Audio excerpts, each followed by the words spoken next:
It's the Weekly Wrap with your host, broadcasting legend Bruce Wolf, and his trusty sidekick, comedian Tim Slagle. And now, without further ado, Bruce Wolf. Bruce Wolf, Tim Slagle on the Weekly Wrap. And now for my favorite part of the show, wherein I guess what's in Tim's background. And Tim, I'm going to say, this is an easy one for me. You've got an exclusive New York Times photograph of a child starving in Gaza. But the baby has blonde hair and blue eyes. So she's got the right genes, and it's all going to work out in the end. Am I right about that? You're warm. Okay. I'll grant you that.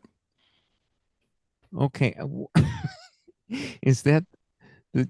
Those are Sydney Sweeney's genes. Yeah. Your head is covering them up a little bit. Yeah. Well, now if you notice this one right about here, kind of vaguely looks like a swastika.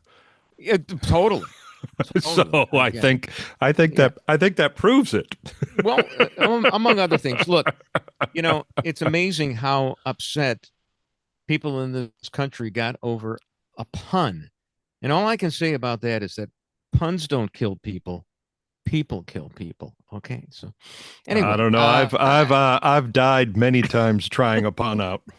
So that Shakespeare used puns a lot. See, but he had the license to do it because everything else he did was great. But like I guess the verb to die in Elizabethan. Excuse me, while Chris puts on this picture of Sydney Sweeney, okay, I'm appropriately distracted right now. I'll take it from here. I think it's great that we now live in a world, a post-Trump world, where we don't have to pretend that Lizzo is attractive. Right. Well, that's true. I mean, it really. I think the bubble burst with Dylan Mulvaney, if you remember that. Man, These are some really great pictures of Sydney Sweeney.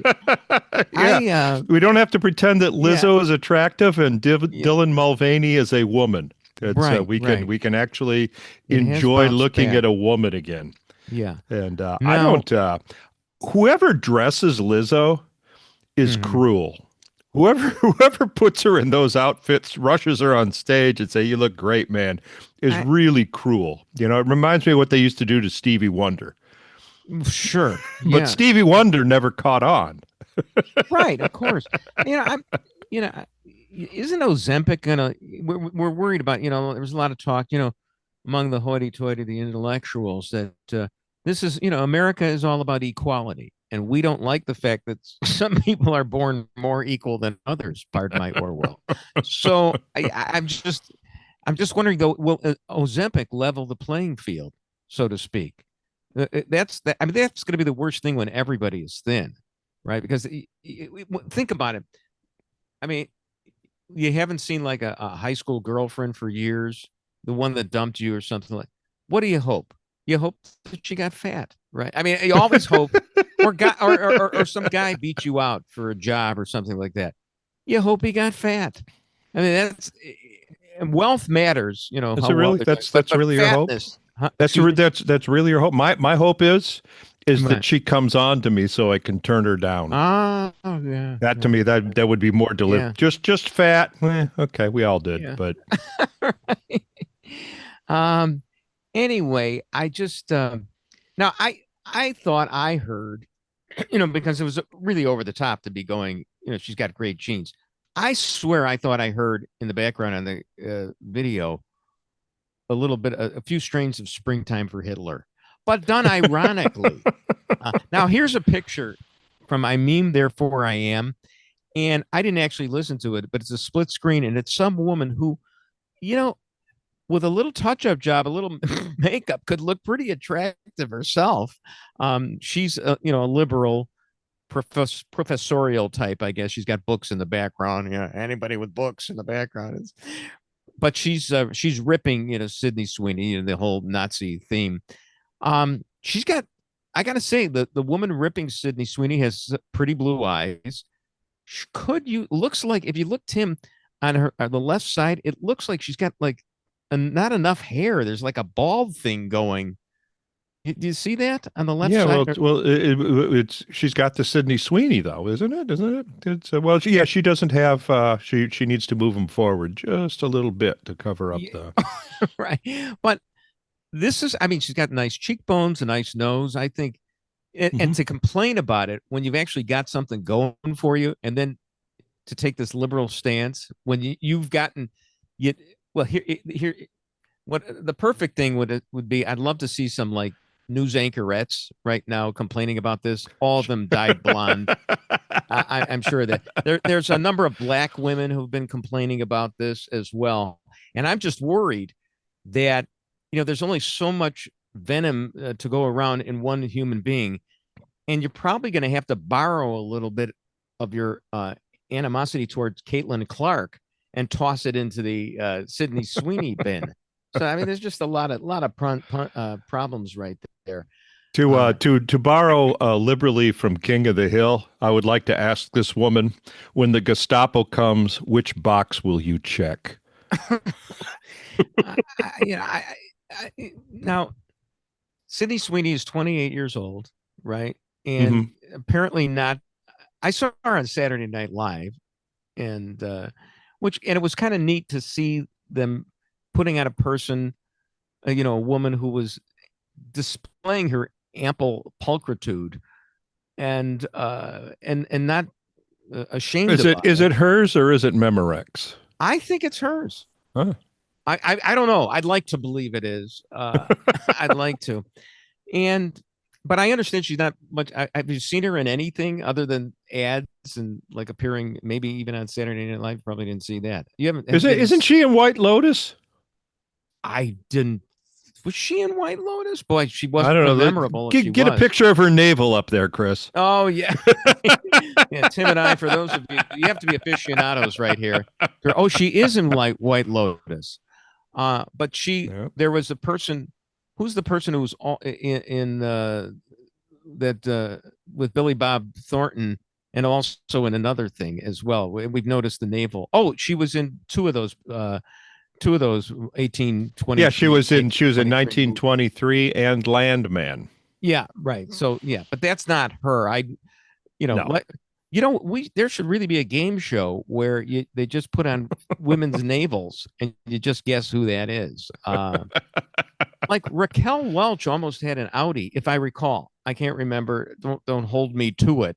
But in any event, so now what are we showing right now? Sydney Sweeney when she was about 12. So now doing the Gen Z stare is what that's when she was in White Lotus. She was in the first season. So that's years ago. And you guys can tell me, but is she do you think she's inflated herself since then, or is that just it sure looks like it to me, Bruce? Yeah. Sure looks like it to me. Yeah. Those two aren't shattering glass. Well, here's the thing. I don't like the way this conversation is devolved. When it should really be more about equality in America, wokeness, all that. But it's descended into just sheer cleavage staring. I for one am ashamed. I think that's it's far more attractive than Hillary Clinton's annex. I'll say that. She's also from White Lotus. I don't know. I'm thinking that might be. Is that season 1? Yeah, she was only on season 1. Remember, it's a different scenario. I never watched White Lotus. I actually it. signed up for HBO Max last night so that I can discuss it intelligently. Seriously. So, we got to talk about HBO Max. Have you seen? Are you going to try watching Studio with Seth Rogen? Well, right now it's True Detective. Is first season? Oh no.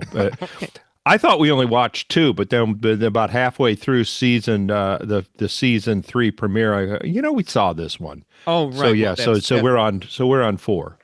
Yeah, I mean right. We watched Slow Horses the entire second season over again until the penultimate episode, and then realized we'd been watching it for the second time. So It's Those, the, uh, ni- it's is the that nice thing about an aging memory, isn't it? is that just a function of age, or are young people at all? They don't fall for that. They remember what they've Well, seen, right? season 3 of True Detective was 2019, so I Okay. cannot be I can be forgiven for not remembering whether we had watched it or not. All right. Well, I want to know whether we should watch it or not. I remember one was really good. That was with Matthew McConaughey and Woody Oh, two and Harrelson, three, right? 2 and 3 were good. 2 and 3 were, I think we saw two as well.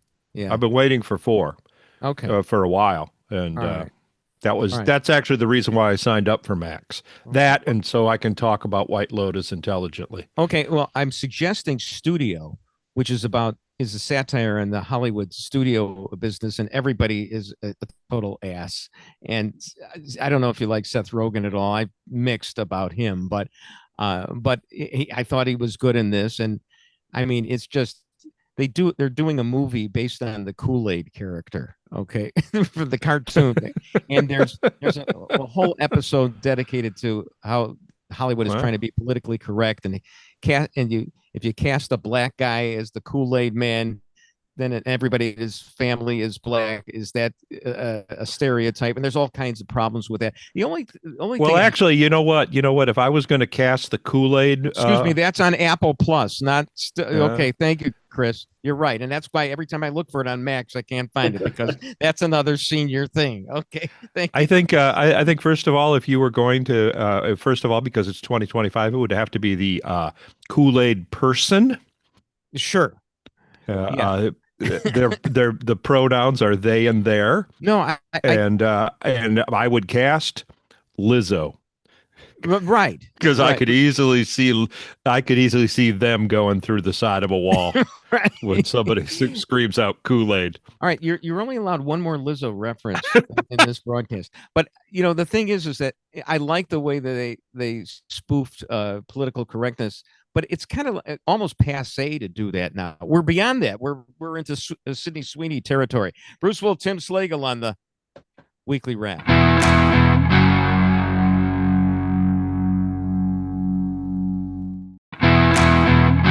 Bruce Wolf, Tim Slagle on the Weekly Wrap. Well, now from the sublime to the I don't even know how to talk about tariffs, because I like to pretend that that I understand tariffs. I mean, I've got my beliefs based on the people that I believe in, and because I can never memorize this stuff or understand it. And I think I'm probably like 99% of the American public on this, but I've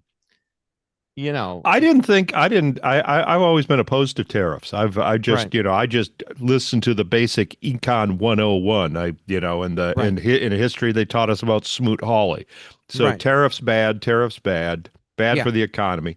But Right. what they don't factor in is Trump.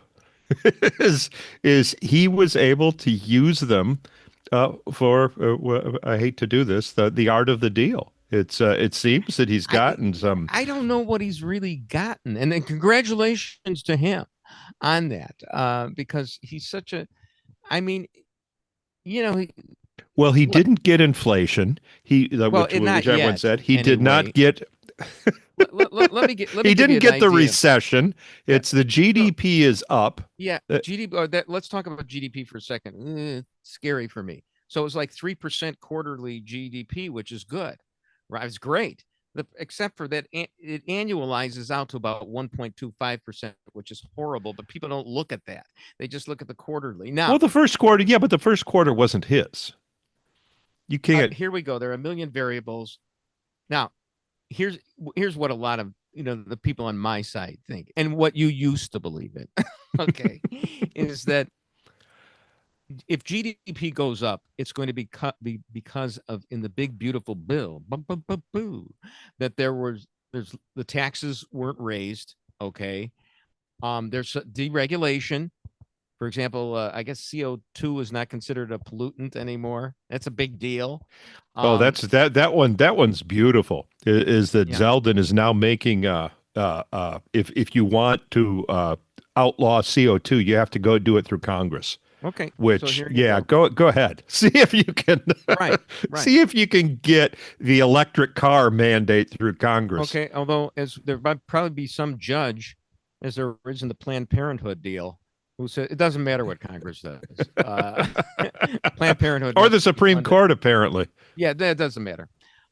Anyway, all this good stuff may be offset by the tariffs. You know, what was promised earlier is not the same thing that they're talking about now. For example, when they talk about, he's talking about, oh, we're opening up markets. Well, that means that if you open up markets, that doesn't sound very good for reindustrialization. It doesn't. I mean, because it's more complicated than a Rubik's cube. But I don't know. He uses body English. He's got his.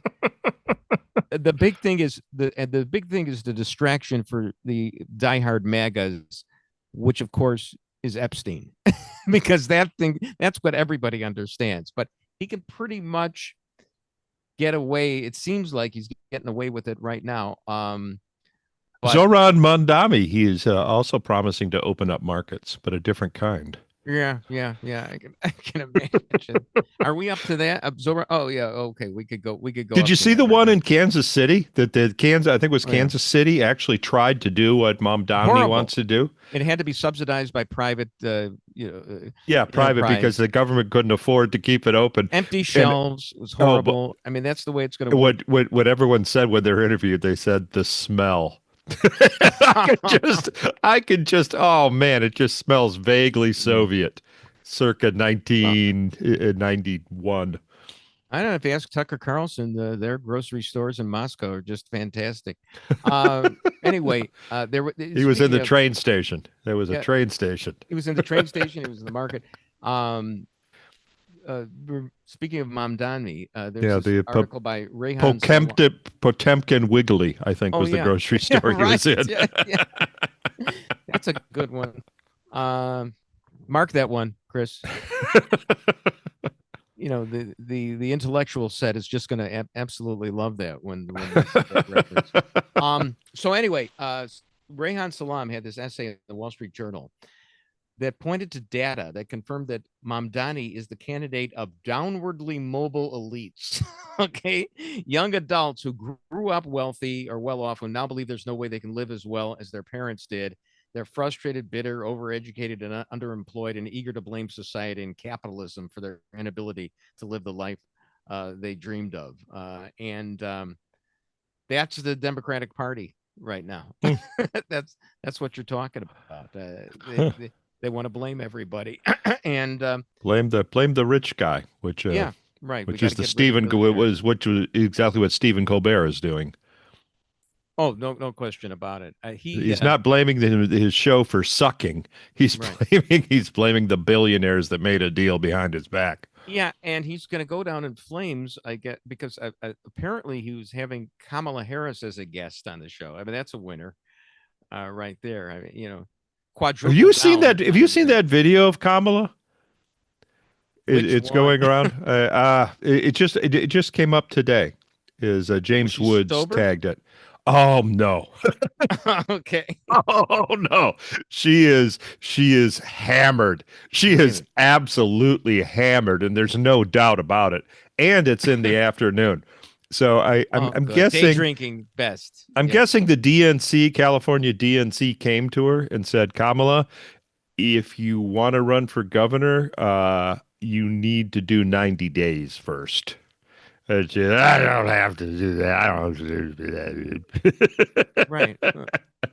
And then, I mean, she could have been like Nixon. She could have run for governor, lost that after losing the presidency, and then got right in line to be the new Kamala in a few years. She's well, if Betty Ford wasn't a Republican, that would probably be a good move for her. Yeah. All right, let's move on to more communists. Ruben Gallego, isn't he the senator from Arizona? Gallego, isn't he the one that beat? Yeah, I think he is. I think Chris would know that. Yes, got that right. So he was complaining about daycare, and he was saying that Arizona State is actually cheaper than daycare. And I was thinking, but daycare has a tougher curriculum than Arizona State. Okay. Is And that's Arizona right. State, is that the online? Is that the one that's online too, that you can get a degree No, online? that's Phoenix.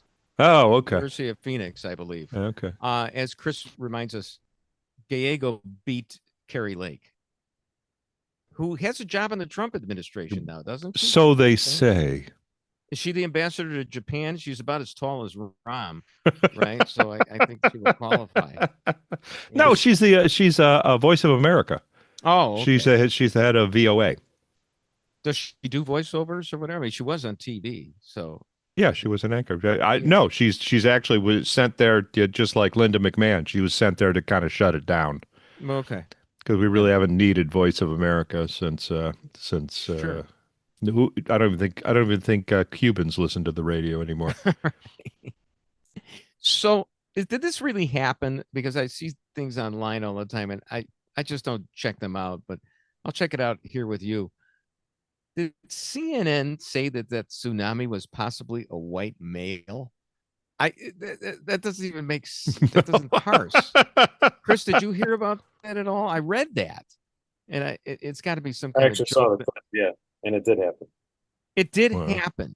I mean, who said it? What in what context? CNN ridiculed for reporting shooting suspect. No. That's the shooting suspect was possibly white. That was different. Yeah, where it's a black. It was actually black, right? I get possibly white. What's the tsunami? Oh, his last name looks like Tsunami. Oh, that's his last. Okay. All right. This is a great idea for a podcast where it's kind of like Larry. Well, it's kind of like Larry King. Remember Larry King when he would not prepare at all for his interviews? He'd be like a tabula rasa. He wanted to. That's what Tamora, he said. Shane Tamora. Yeah. Tamora. Okay. Nothing like tsunami. No, not at all. Did you hear about Oprah and the tsunami? By the way, there's two roads. There's two roads in Maui to get to the higher ground from the beach, and the main road when the sirens went off, the main road traffic was all backed up because it goes all the way to the north end of the island and back around. But there's also she promised everybody to get out of your cars and I'll give you all Pontiacs. Is that right? No. Helicopters. No, she has a private road that actually goes directly from the beach to the mountaintop, and she refused to open it. I mean, she's like a genocidal maniac, like the Israelis. And she refused to open it until it was mentioned on Twitter that Oprah refuses to open her private road, and then all of a sudden it's of course was it closed? Oh, gee, oh my goodness, my goodness. Apparently the armed guard pressure and open the gate for her public road for a short period of time anyway. Now, if I were President Trump, and this would be totally within my powers, I would claim that road by eminent domain. That he could actually come out there and say, no, there's no reason this road should be private. It is endangering people's lives. We have the right of to claim eminent domain. It is necessary for emergencies. just take it. I thought you were going to make some kind of joke that she was like a tsunami and like the Kool-Aid, and she but apparently not. Okay. Oh no, she found Ozempic. She's on one of those, right? She was a spokesperson for Weight Watchers, but she had to quit because it didn't work. Right. Well, I remember. So then she found Ozempic, and then she had to admit that no, it wasn't Weight Watchers. Yeah. Well, it reminds me of when Jane Fonda did her workout, and I followed it religiously. Are you ready to do the workout? Yeah, do the workout with Jane Fonda, and then you find out she had work done. Okay. Jane, and then Oprah. I remember Jane Fonda's work done video. Yeah, Oprah once rolled out 67 pounds of fat in a little red wagon. I remember that. She looked great. She had slimmed down, but those things don't work, and they gain the weight back, and it's too bad. Well, more power to her. And you know what? I think she's got great genes. Bruce Wolf, Tim Slagle on the Weekly Wrap.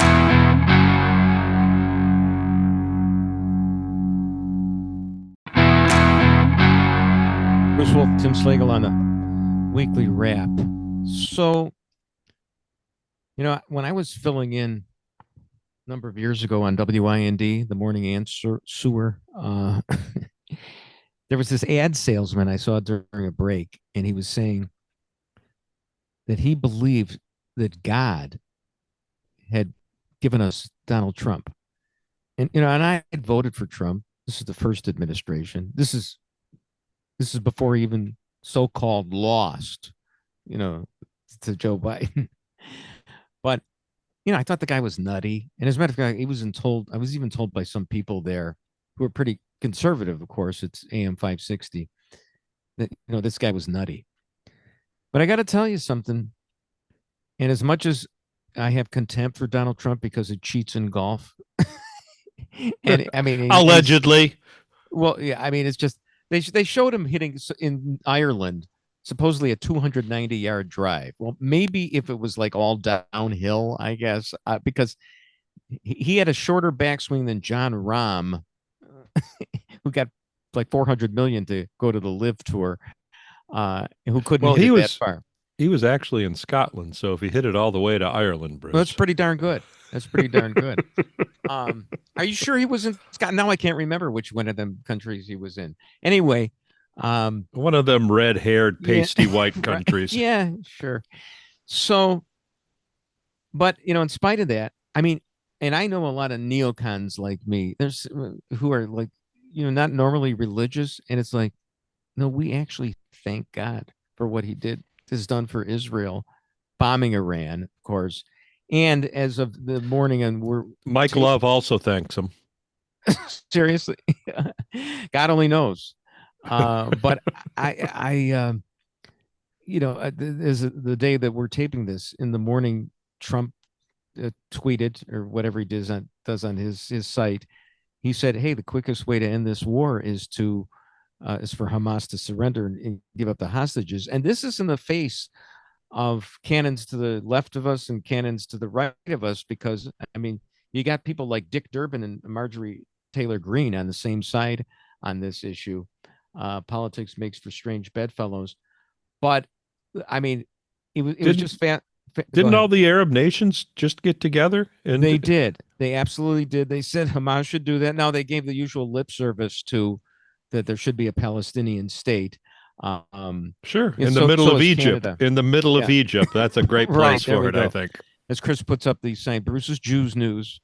It does roll off the tongue. The New York Times. I mean, you'd think that they could, as Abe Greenwald said in commentary, if they could find the starving person, the starving kid, and wanted to splash it all over the front page, you really get a genuinely starving person, not some kid with a childhood disease, some cerebral palsy like disease that this kid has, that they put on the front page. Then they wound up having the it kind of looks like a disturbing nativity scene, doesn't it? Horribly it's so. Like Joseph said, I'm out of here. I don't. Yeah, right. I know it's not. Now I know it's not mine. It's not mine. Give me the DNA test. So, yeah, their apology was kind of fake, because they did it on their PR wire, which only goes to a few people.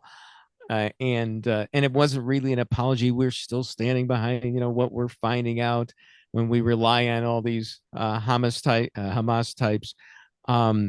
It's just amazing to see all that. Now, I've only myself to blame for this, because who subsidizes the New York Times? Me, because I subscribe to the crossword puzzles, connections, the spelling bee, strands, the games. And the games are the things that drive, just like porn drives the movie industry, popcorn drives the T-shirts sell. For years, I kept getting the Tribune just because of John Cass and the comics. There you go. So I can't judge. Yeah, no. So, I mean, with me, it's the game, and it's documented that's where they get all the lion's share of their funding. And then they put out this kind of stuff. Of course, they're not going to apologize. I mean, they're not giving the Pulitzer back, are they? The one they got for promoting the FBI propaganda that divided the nation for 8 years. Oh yeah, no, the Pulitzer is worthless. That and the Nobel. That it's amazing. They're The only way the Nobel Prize can redeem itself is if Trump gets it. which will not happen. No, never. Never. They're really. If ever there was a case of the boy who cried, Bruce Wolf, it's with the New York Times and the liberals who issue this constant refrain. And there was a solution given by this guy Jonathan Schanzer, who said, and I don't know that it's workable. Okay, somehow get the food in so that they can't claim starvation, which nobody's it. I think the Israelis are saying it's a dire situation or becoming a dire situation, but it's not starvation. Otherwise, they would show you photos of real kids really starving. But what they need to do, okay, so get the food somehow, and I'm not sure how that's done, and then don't agree to rebuild Gaza unless you first of all, of course, you get all the hostages back, and then you've got enough of a barrier in Gaza to protect Israel. The only problem with something like that is that Hamas would see, oh, well, we got this. Now we can get world opinion on our side for rebuilding Gaza as well. So, it's just amazing. Do you know what's going on in Sudan, which is not that far away from all of this? I do not. Yeah. Okay. Yeah. Kids are starving. Nobody, really? You don't know what's going on. You don't know. Yeah. Maybe if you Google it, you won't find a New York Times story on it, but yeah, it's and it's a man-made famine down there, genuine man-made famine. So those Minnesota Lutherans are going to start importing Sudanese into the city. Okay, yeah, there we go. Anyway, we didn't have a picture of Rashida Tlaib banging the cafeteria. The cafeteria equipment. Did you see that one? No, I didn't see her. She did a little reel for TikTok, and she had like one of those cafeteria things that they put like the olives in. Oh, okay. And a big spoon, and she says, "I'm doing this for the people of Gaza." And then goes bang, bang, bang, bang, bang. She wasn't trying to provide more cowbell for Reaper, was she? She might have been doing that. She looks like she could use a little Ozempic too, by the way. Yeah. Oh, okay. So something by Gillette. The problem is, you've got guys like even conservative friendly people like this guy Ross Douthat of the New York Times. He's not one of those radicals, and he was saying that he'd seen enough and that Israel had to really do a lot. And then he talked about the firebombing of Dresden and how Hiroshima was bad. And the problem is Hiroshima was good. I hate to put it to you, but the recent talk, they tried to revive this theory that the Japanese were about to surrender, and then we dropped the bomb on Hiroshima. Well, if they were about to surrender, why did we have to drop another one after we dropped the one on Hiroshima? That didn't do the trick. An atomic bomb didn't do the trick. You still had to drop another one on Nagasaki a few days later. So, it's just, it's unprecedented in history. You don't have to feed the enemy. No, I think what probably happened after Hiroshima was I said, I think they only got one. Yeah, that's it. Now we're rolling. Yeah. I think there's a chance. Anyway, all right. Enough of Bruce's Jews news. Let's move on to something. So NBC News had a story about this woman. They described this woman as the human parent of a cat. Okay. Oh. There was some kind of dispute over cat, and they described the woman not as the owner, but as the human parent of the cat. And here's the story here. NBC News: the final days of a Seattle cat were spent in terror due to Blue Angels fighter pilots before squadron leaders blocked the feline's human mother on social media in an act of cowardly censorship, she says in a lawsuit. Human mother. It's unbelievable. I mean, I would have said parent because I think it's a little sexist to say mother, but parent one or parent two. But yeah, that's NBC News for you. So the Blue Angels blocked a cat owner? Is that the is that the news I'm talking? Yeah. She was she was pestering them. What about the noise that they made? Yeah, I guess so. A human birthing person, as Chris points out right here. Hey, let's close this segment right here. The death of Tom Lehrer. Genuflect. I mean, funniest refrain ever. Do you know that he wrote like 37 songs total? He died at the age of 97. That's all he wrote. And then gave it all up. Songs. And then gave it all up to teach. I think he taught math. He became a math teacher. It's unbelievable. How many he walked away from a career that I would have How many musicians do you wish walked away and became a math teacher? I mean, Paul McCartney, my daughter's a big Paul McCartney fan. She probably is going to go to the concert in November in Chicago. She said fingers crossed on that one. Well, she said the last time she saw him several years ago, he couldn't sing. But people just want to go see him. That's all. Yeah. It doesn't matter. He can lip sync. Bruce Wolf, Tim Slagle on the Weekly Wrap.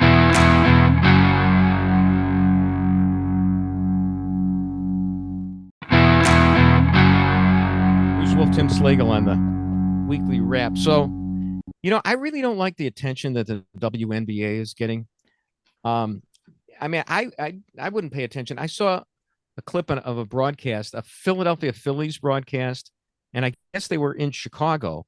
And John Crook, a great ball player in his day and now an analyst, was comparing somebody on one of the teams who couldn't hit the side of a barn or something to somebody playing for a Chicago basketball team, which would be Angel Reese of the Chicago Sky. And I'm thinking, no, the problem is he's talking about them. I mean, he's actually talking about a WNBA player. Have you heard the Angel Reese quote? What is it? She said, some people have to work an entire week to make $1,500. I make that in 7 days. I thought that was a made up quote. I saw it. I can't believe those. It's an apocryphal story. She didn't actually say that. I heard it's real. I heard it's real. I thought it was apocryphal as well, and I just saw that no, it's been verified. She actually did say that. So well, let's talk about I'm actually starting. So I have a whole new perspective on the WNBA. I kind of mocked it before. I said if we have to have a women's basketball league because of their physical disadvantages, why don't we have a white NBA as well? And so that some white guys could actually get on the court. But over the past couple weeks, I'm really starting to enjoy it. Caitlin Clark now has a wing girl. Have you seen that? That actually, she's like a Sydney Sweeney, right? yeah. Kind of looks like Sydney Sweeney before Sydney Sweeney had the work done. Seriously, she's tall, blonde. Right. She's if anyone goes after her girl, if anyone goes after her girl, she'll clobber her. So it's getting more and more like roller derby than it is basketball. And how delightful can that be to actually have it's kind of like women's hockey. People don't go for the hockey game, they go for the fights. So I mean they should actually, I think they should capitalize on this. Well, they you know what, it has to be organic. As well as orgasmic, apparently, because did you see where somebody threw a dildo, a green dildo on the floor at a WNBA game? And that's a wonderful. That's a hate crime. All right, wonderful. It's a wonderful video. It's because they're like, there's something on the court. There's something like, oh my. well, we're going to have to get that off the court. I actually saw a Do you think that meme. was actually a hate crime, or it might have been? It might have been. Might have been an invitation. Sure. Or just just something about woman in the stands there just would be flattered that one of the players would actually use hers. No, always a possibility, remote though that may be. But my favorite's the wig. Well, that too. So one of the players was, and in the video I see, you can barely see, but apparently her wig comes off, and the announcers are trying to be real careful, and the woman, the player runs off the court because her wig came off. Now, I got to tell you, I was once doing shtick on the Fox local morning TV show I was on, and we were all in costume, and I ad-libbed pulling off the female news anchor's wig. She had a wig on, and I pulled it off for fun, and a lot of offense was taken at that. Apparently, it's some sort of cultural thing I wasn't aware of with black women. You're not supposed to do that, yeah. even when it was part of the. You ever seen video of black women fighting? Yeah. That's the first thing to go, is they pull off each other's weaves. It's Okay. All right. it means Well, something. It know. means something in their culture that we don't quite understand. So that I was. didn't know, and I like to respect cultures. My understanding is that I saw a tweet of yours. You were not impressed with South Park, where they lampooned Trump. Can you explain? I just thought it was kind of base. I mean, who was it? Was it Marco Rubio? Was he the first one that actually made a joke about the size of Trump's junk? Am I correct on that? And then he or said he had tiny hands. Hint, hint. That's what it was. Okay. There was jokes about his tiny hands, and I mean, come on, it's kind of Jon Stewart did the same exact thing when he did his little how dare you cancel Stephen Colbert. He was actually again mocking the size of the president's junk. Come on, but I expect more from Stone and Parker. I kind of agree with you about South Park. I have mixed feelings about them. I mean, some of the stuff, like the musical stuff, was great in the movies, and I think I've told you before that I reported myself to DCFS when I let my kids watch Team America, but was it the uncut version? The uncut version. Man, I'm so ashamed of myself. I mean, I'm talking about like an 8-year-old seeing. It was just ridiculous. You know what I have to say about that? That scene from the Team America comes in about 20 minutes into the film. Mm-hmm. That means that they went for 20 full minutes with puppets that did not have sex. I defy anyone, give anyone 2 puppets and say, okay, make them interact. Right. And they will not be able to go 20 minutes before the puppets start having sex. That's what's so great about South Park, and that's why they got $1.5 billion over to do 50 episodes, I guess. But on the other hand, I would have had what would have redeemed the thing about Trump, I think, is if he would have tried to have sex with Oprah. I don't know if you remember. You remember that? I thought it was unbelievable. I mean, this is years ago. They did a thing about Oprah's minge and her minge, which I didn't even know. Sure. Really? Is that a term?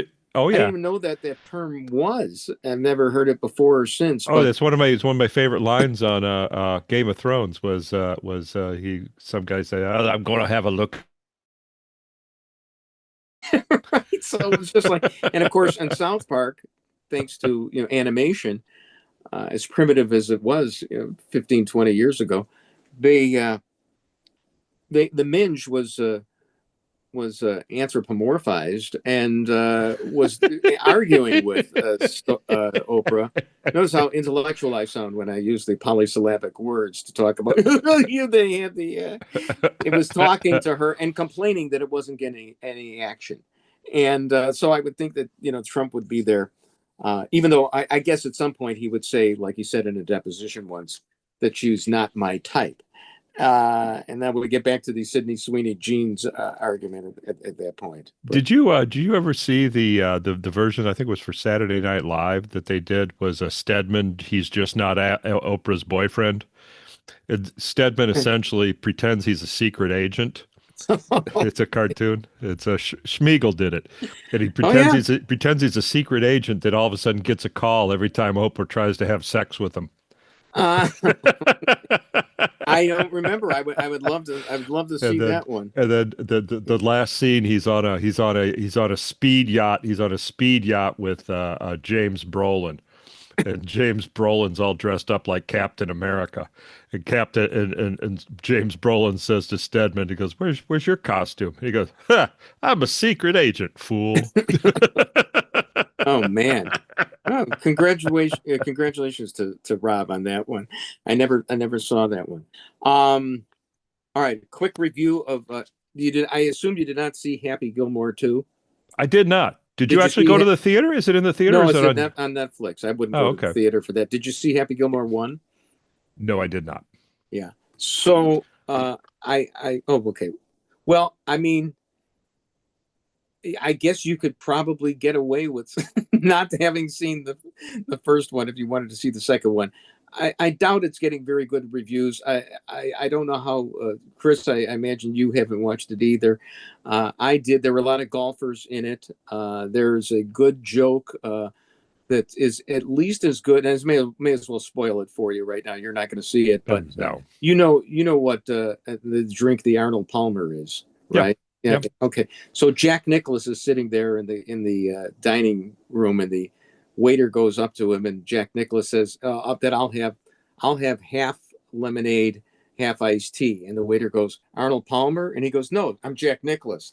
And that's Abbott and Costello worthy, right? Am I right about that? It's as a matter of fact, I never really even liked the Who's on First theme that bit that much.